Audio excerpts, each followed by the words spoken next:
ఓం నమో నారాయణాయ. భక్తులందరికీ నమస్కారం. రేపు జూన్ 11వ తేదీ గురువారం నాడు అత్యంత పవిత్రమైన అరుదైన పరమ ఏకాదశి వచ్చింది. ఈ రోజున ప్రతి ఇంట్లో భక్తులు ఎంతో భక్తి శ్రద్ధలతో పూజలు చేస్తారు. అయితే మనం చేసే ప్రతి చిన్న పూజను, మన మనసులోని భక్తిని శ్రీ మహావిష్ణువు, లక్ష్మీదేవి ఎలా గమనిస్తారు? ఈ రోజు ప్రజలు ఆచరించవలసిన పూర్తి పూజా నియమాలు ఏమిటో ఇప్పుడు వివరంగా తెలుసుకుందాం. ఈ పవిత్రమైన రోజున భక్తులు ఉదయాన్నే సూర్యోదయానికి ముందే అంటే బ్రాహ్మీముహూర్తంలో నిద్రలేవగానే మొదటగా తమ అరచేతులను చూసుకుంటూ భగవంతుణ్ణి స్మరిస్తారు. ఆ తర్వాత ఇల్లంతా శుభ్రం చేసుకుని గుమ్మానికి పసుపు కుంకుమలు రాసి అందమైన ముగ్గులు పెడతారు.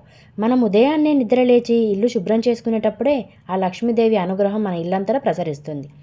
భక్తులు తలస్నానం చేసి శుభ్రమైన పసుపు రంగు లేదా తెలుపు రంగు దుస్తులు ధరించి పూజకు సిద్ధమవుతారు.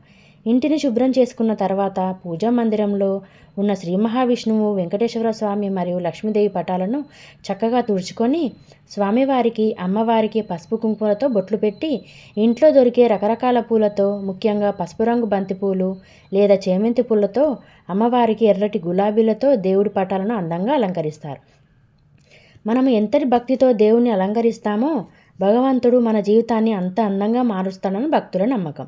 ఈ పరమ ఏకాదశి రోజున ప్రజలు చేసే అత్యంత ముఖ్యమైన పూజా విధానం పిండి దీపం వెలిగించడం. భక్తులు స్వయంగా తమ చేతులతో గోధుమ పిండిని లేదా వరిపిండిని తీసుకొని అందులో కొద్దిగా పసుపు కలిపి ఒక అందమైన ప్రమిదను తయారు చేస్తారు. ఆ ప్రమిదలో ఆవు నెయ్యిని వేసి 2 దూది వత్తులను కలిపి ఒక వత్తిగా చేసి తూర్పు ముఖంగా వెలిగిస్తారు. మనం భక్తితో వెలిగించే ఈ పిండి దీపం జ్యోతిని స్వామివారు ఎంతో సంతోషంగా చూస్తారు. ఈ దీపం వెలుగు ఇంట్లోని నకారాత్మక శక్తిని, దరిద్రాన్ని తరిమికొట్టి లక్ష్మీ కటాక్షాన్ని ఇస్తుంది. ఈరోజు గురువారం కావడం వల్ల ప్రజలు ఉదయం పూజ ముగించుకొని మార్కెట్కి వెళ్ళి పూజలకు కావలసిన పసుపు కొమ్ములు, కుంకుమ లేదా కొత్త వెండి నాణాన్ని కొనుగోలు చేస్తారు. ఈరోజు ఇంట్లోకి పసుపు వస్తువులు తేవడం వల్ల 100% రాజయోగం కలుగుతుందని నమ్ముతారు. ఇలా తెచ్చిన వస్తువులను దేవుడి పీఠం వద్ద ఉంచి వాటికి కూడా పూజ చేస్తారు. మన ఇంట్లో సంపద పెరగాలని మనం చేసే ఈ ప్రయత్నాన్ని లక్ష్మీదేవి గమనించి అఖండ ఐశ్వర్యాన్ని ప్రసాదిస్తుంది. పూజలో భాగంగా స్వామివారికి ఎంతో ఇష్టమైన ఆవు పాలతో చేసిన పరమాన్నం లేదా ఇంట్లో చేసిన ఏదైనా తీపి పదార్థాన్ని నైవేద్యంగా సమర్పిస్తారు. ఏకాదశి నాడు విష్ణుమూర్తికి పెట్టే నైవేద్యంలో ఖచ్చితంగా తులసి దళం ఉంచుతారు. తులసి లేని నైవేద్యాన్ని స్వామివారు స్వీకరించరు. భక్తులు ఎంతో నిష్ఠతో వండిన ఈ ప్రసాదాన్ని భగవంతుడు ఎంతో తృప్తిగా స్వీకరిస్తాడు. పూజ పూర్తయిన తర్వాత భక్తులు పూజా గదిలో కూర్చుని విష్ణు సహస్రనామ స్తోత్రాన్ని చదువుతారు లేదా మొబైల్లో వింటారు. ఏమి రానివారు ఓం నమో నారాయణాయ లేదా ఓం నమో భగవతే వాసుదేవాయ అనే మంత్రాన్ని 108 సార్లు జపిస్తారు. మనం నోటితో మంత్రాన్ని జపిస్తూ మనసులో దేవుడి రూపాన్ని తలుచుకుంటూ ఉంటే ఆ వైకుంఠవాసుడు మన వైపు చూసి మన కోరికలన్నీ తీరుస్తాడు.